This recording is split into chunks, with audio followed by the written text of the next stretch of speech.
Για να δούμε τώρα πώς επηρεάζει την εκπαίδευση. Πάνω από 70% των παιδιών με ΔΕΠΗ, πολύ πάνω από 70%, όποιος έχει ΔΕΠΗ συνήθως έχει κάποια μαθησιακή δυσκολία, δυσλεξία, δυσορθογραφία κλπ.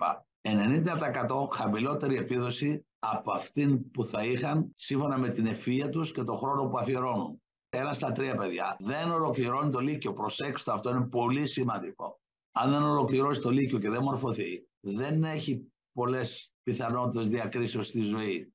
Το 50% έχουν μικρότερη πιθανότητα να περάσουν στο πανεπιστήμιο σύμφωνα με τις ικανότητες και το μυαλό τους και την προσπάθειά τους. Το 95% δεν τελειώνει έγκαιρα το πανεπιστήμιο, ιδιαίτερα το ελληνικό πανεπιστήμιο που είναι παιδικός σταθμός για ενήλικες.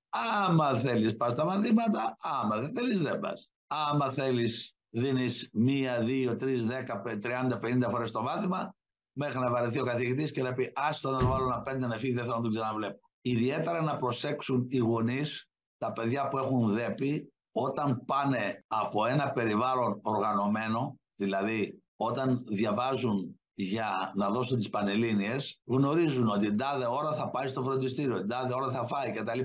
Όλα είναι προγραμματισμένα χρονικά από το περιβάλλον για αυτούς. Όταν πάνε λοιπόν, ιδιαίτερα από μικρή πόλη σε μια μεγάλη πόλη όπως τη φανταστική Θεσσαλονίκη, με την ωραία φοιτητική ζωή, που δεν υπάρχει κάποιος να τους προγραμματίζει τη ζωή, τη συντριπτική πλειοψηφία των περιπτώσεων, τα πρώτα κάνα 2 έτη περνάνε πολύ λίγα μαθήματα, δεν πάνε να παρακολουθήσουν κλπ. Ωραία ζωή, βεβαίως να τη χαρούμε τη ζωή, αλλά να κάνουμε και το καθήκον μας.